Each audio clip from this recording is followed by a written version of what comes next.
जय हिंद। स्वागत है आपका हमारे इस प्लेटफॉर्म के ऊपर में। आज मैं आपके सामने बात करने आया हूं कि मॉडर्न हिस्ट्री का जहां से शुरुआत हुआ था वहां से arrival of European trade in Bihar, Bihar में आधुनिक इतिहास के कालक्रम में जो है सामान्यतः कैसे इसकी एंट्री हुई है और इसमें क्या क्या जो है किन किन लोगों का एंट्री हुआ, कैसे एंट्री हुआ, पहले पुर्तगाली आए, उसके बाद कौन आए, फिर उसके बाद कौन आए, फिर कौन कौन सा विद्रोह हुआ। मतलब इस सेशन के अंदर में हम लोग बिहार का जो है मॉडर्न हिस्ट्री कवर कर रहे हैं और मॉडर्न हिस्ट्री जो है हमारा पूरा प्रयास है कि आपको एक डिटेल में कवर करने का प्रयास करेंगे, जो कि बीपीएससी कमीशन के अंदर में बिहार स्पेशल जो जहाँ से सवाल पूछे जाते हैं उसको हम लोग प्रॉपर कवर कर पाएँ। ये मेरी प्रयास जो है वो आप तक जो पहुँच रही है वो एक बहुत ही ज़्यादा जो है एक प्लान्ड प्रयास है, यानी कि आप जो भी इसमें पढ़ेंगे लिखेंगे वो बहुत ओरिएंटेड चीज होगा।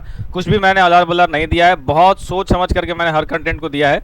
एक बार आप इस सेशन को देखिए, उसके बाद खुद ही आप डिसाइड करके बताइए कि उसमें क्या और अपडेट कर सकते हैं और उसकी क्या और अपडेशन मिल रही है आपको।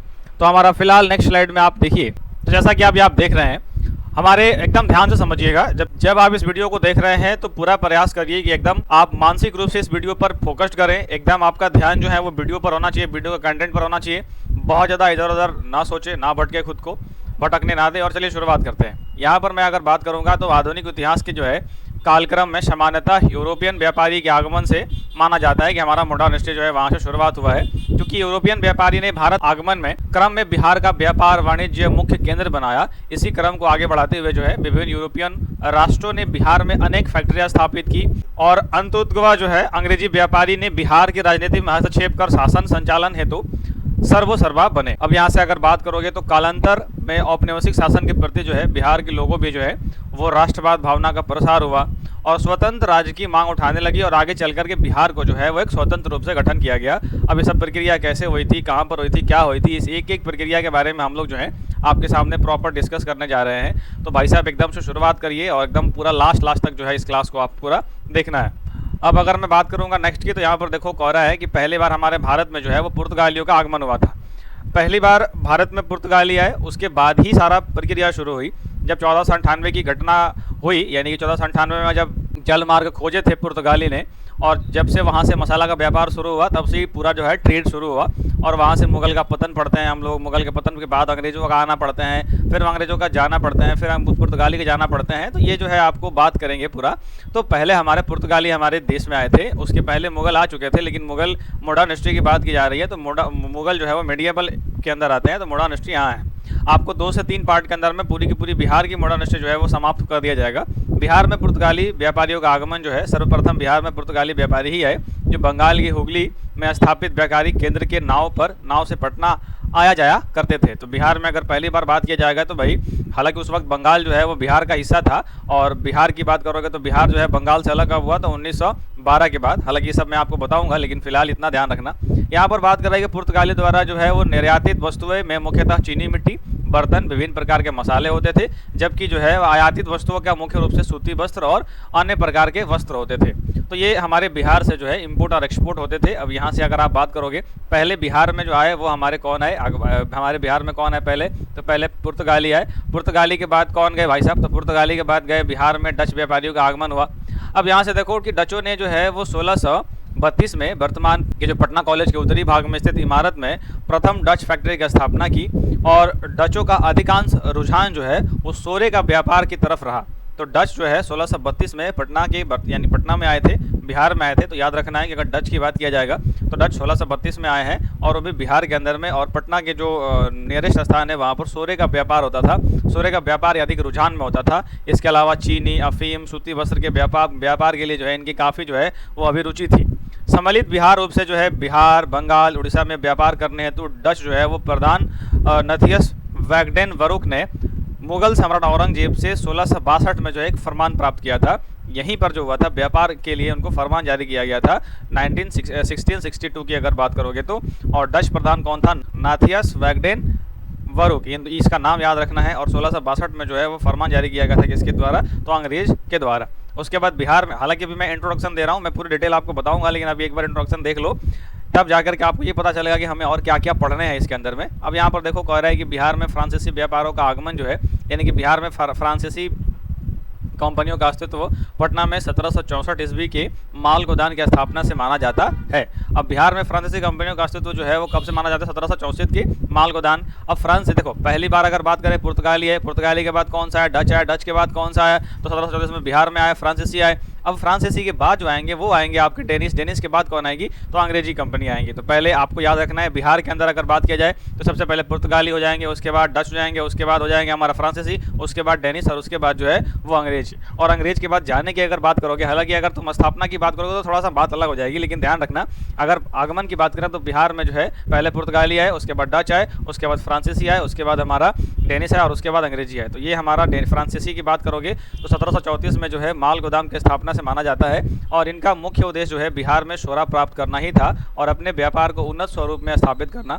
फ्रांसीसी कंपनियों का प्रमुख एस दयाल बंगाल छोड़कर 2 मई 1757 ईस्वी को बिहार के भागलपुर तथा 3 जून 1757 को पटना पहुंचा था। जो फ्रांसीसी प्रमुख जो कौन थे वो याद रखना कि एम दयाल बंगाल। अब एम दयाल जो है वो बंगाल छोड़ करके 2 मई 1757 को बिहार के भागलपुर में आया और 3 जून 1757 को पटना पहुंचा था। तो बंगाल से अगर आओगे तो पहले भागलपुर ही आओगे, भागलपुर के बाद फिर पटना पहुंचा था ये। अब बिहार में अब उसकी कहानी क्या है, वो क्यों आया, क्या उसकी पर्पस थी और उसके बारे में भी चर्चा करेंगे, हम लोग प्रॉपर चर्चा करेंगे, चिंता नहीं करना। लेकिन फिलहाल जिसके टॉपिक पर मैं बात करने आए वो टॉपिक डिस्कस करते हैं। पहले एक बार इंट्रोडक्शन दे दे फिर चर्चा करेंगे। तो बिहार में डेनिश व्यापारियों का जो आगमन है वो सर्वप्रथम बिहार के पटना में डेनिश फैक्ट्री की स्थापना जो हुई है वो 1774 से लेकर 1775 के बीच में हुआ है। तो डेनिश की स्थापना हुई है। देखो साल आपको ध्यान रखना होगा, डेनिश की अपना स्थापना कब से हुई? तो बिहार के अंदर बात हो रहा है 1774 से 1775, लेकिन वहीं पर फ्रांसीसी की स्थापना कब हुई? 1734। डच का स्थापना कब हुआ? 1632। और पुर्तगाली जो है उसके पहले आए थे, पहले तो पुर्तगाली ही आए थे। 1498 में वास्को डी गामा भारत पहुंचा था, वहीं से कालीगढ़ के जमोरिन के पास, और वहीं से पूरी प्रक्रिया जो है वो शुरू हुई। तो डेनिश व्यापारी जो आगमन हुआ है वो 1764 से 1765 के बीच में। ये मुख्यतः सोरे का व्यापार करते थे और बाद में ब्रिटिश कंपनियों से मतभेद होने के पश्चात उनकी फैक्ट्रियां एवं स्थल जो है क्या हो गए? जब्त हो गए थे। अब नेक्स्ट हमारा जो सबसे महत्वपूर्ण है एग्जाम के पॉइंट ऑफ व्यू से, जिससे सवाल सबसे अधिक पूछे जाते हैं, वो है बिहार में अंग्रेजी ईस्ट इंडिया कंपनी का आगमन। पहली बार पटना में अंग्रेजी ईस्ट इंडिया कंपनी का आगमन जो हुआ 1664 ईस्वी में हुआ। जॉब चारनॉक की नियुक्ति किया गया और 1680 से 1681 तक जो है इस पद पर रहा है और 1680 से 1681 पद तक रहा है। 1491 में पटना के गुलजार बाग में अंग्रेजी ईस्ट इंडिया कंपनी के अस्थायी माल गोदाम स्थापित हुआ और पलासी की लड़ाई जिसको बोलते हैं 23 जून 1757 का बक्सर युद्ध जो हुआ वो 2 अक्टूबर 1764 में बिहार के विजिट होने का पश्चात बिहार पूर्ण स्वरूप से अंग्रेजी शासन के अधीन हो गया, जिसकी पुष्टि इलाहाबाद की संधि 12 अगस्त 1765 में हुई थी। हालांकि ये संधि क्या था और 1764 में क्या था और वहाँ दरभंगा के महाराजा इस वक्त क्या किए थे, उसमें संधि क्या हुआ था, इलाहाबाद की संधि में क्या किन किन बातों पर ध्यान रखा गया था, टोटल 1 बाय 1 आपको एक करके पढ़ाया जाएगा। अब कुछ लोग सोच रहे होंगे कि वो चेयर खाली है और मैं यहाँ पर क्यों बैठा हूँ। ये चेयर बहुत कंफर्ट है जिसकी वजह से ये पीछे वाला हिस्सा जो है वो बहुत पीछे की तरफ झुक जाता है और वहाँ पर अभी मेरे थोड़ा उस चेयर पर बैठने की वजह से जो है वो ज़्यादा शरीर कंफर्ट हो जाने के बाद पेन शुरू हो गया, इसलिए मैंने उसको छोड़ दिया है बैठना उस पर। अब देखो इस संधि के तहत अंग्रेजी ईस्ट इंडिया कंपनी का जो है वो सम्मिलित रूप से बिहार, बंगाल तथा उड़ीसा की दीवानी प्राप्त हुई। हालांकि अब इस संधि के बारे में मैं आपको अच्छे से डिटेल एक्सप्लेन करूंगा, डिटेल वो क्यों किया गया था। इतना समझिए अभी कि इस संधि के तहत जो है वो जो अंग्रेजी ईस्ट इंडिया कंपनी को सम्मिलित रूप से बिहार, बंगाल तथा उड़ीसा की दीवानी प्राप्त हो गई और इस संधि में जो है मुख्य रूप से पराजित पक्ष का नेतृत्व मुगल सम्राट शाह आलम द्वितीय ने किया था, जबकि विजित पक्ष का नेतृत्व ईस्ट इंडिया कंपनी के प्रधान रॉबर्ट क्लाइव ने किया था। रॉबर्ट क्लाइव की अगर बात करोगे तो हमारे इतिहास में बहुत बड़ा इनका रोल प्ले है।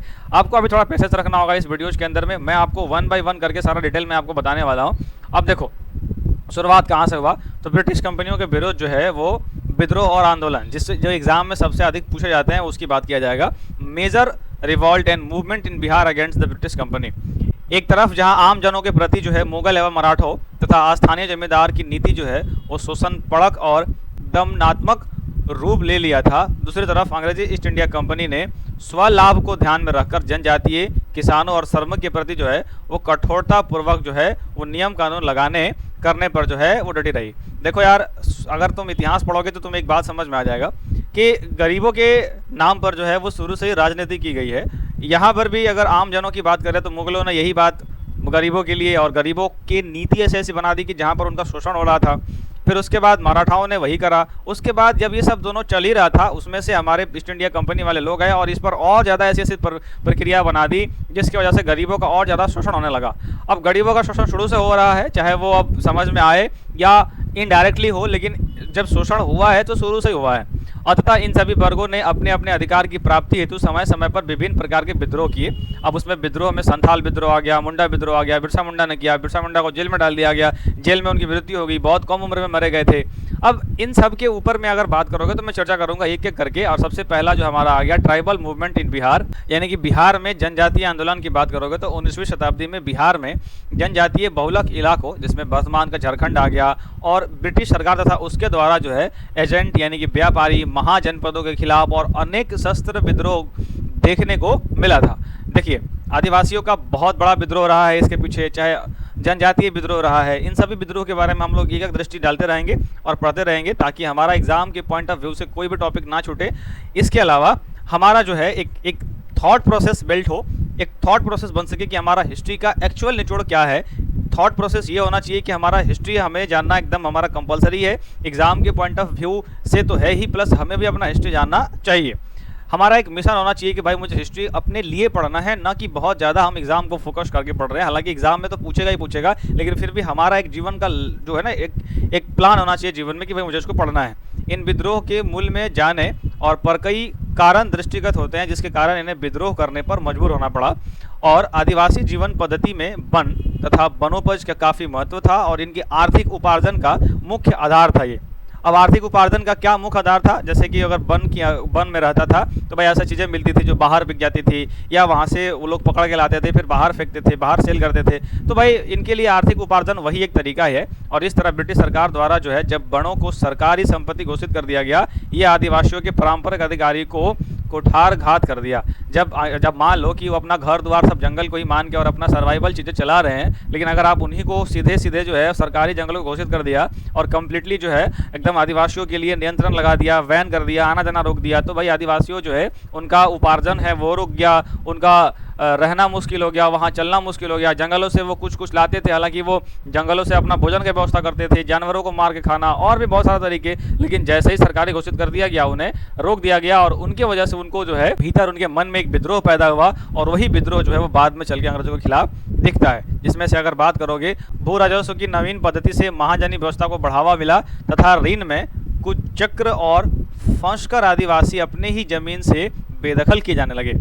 अब जब ऐसी नीति बना दी गई कि जब जो आदिवासी ज़मीन में रह रहे थे वहीं से उनको बाहर निकालने जाना लगा और आबकारी करों की बढ़ोतरी और इनके असंतोष को और ज़्यादा बढ़ा दिया। जब उसमें करों की बढ़ोतरी करी गई तो और असंतोष बढ़ गया उसका और आदिवासियों लगा दिया गया, जिससे निर्मित क्या इसकी जाने उत्पाद वाली शराब भी अब शुल्क पर उत्पाद इसका प्रभावित हो गया। यानी इस पर एक्स्ट्रा कर लगा दिया गया, यहाँ पर कर लिखा हुआ होगा, यहाँ पर जो है वो कर लगा दिया गया और उस कर की वजह से जो है इनके ऊपर उनके उत्पादन में प्रभाव पड़ा, मतलब शराब पर भी एक्स्ट्रा कर लगा दिया गया और इस कर की वजह से जो है इनका मेन जो रिसोर्स था उस पर एक्स्ट्रा कर होने की वजह से इनके उत्पाद पर असर पड़ा और ये गुस्सा इतना ज़्यादा भर गया कि अब ये लोग एकदम से विद्रोह करने के लिए मजबूर हो गए। बहुत ज़्यादा फोर्सफुली इन्होंने विरोध किया इस चीज़ का। और उनके अतिरिक्त कुछ बातें हैं जो इसमें पढ़ लीजिएगा, कुछ बहुत ज़्यादा महत्वपूर्ण नहीं है, अगर आप चाहें तो उसको एक बार अपने से रिविजन एक बार रीडिंग मार लीजिएगा, कहानी आपका क्लियर हो जाएगा। मैं जिस टॉपिक पे बात करना है वो है जनजातीय विद्रोह। जनजातीय विद्रोह की बात करोगे तो पहला जनजातीय विद्रोह मैंने दिया है और उसकी विशेषताएं मैंने लिखी है, यानी कि हम पूरा डिटेल में एक एक चीज़ को कवर कर रहे हैं।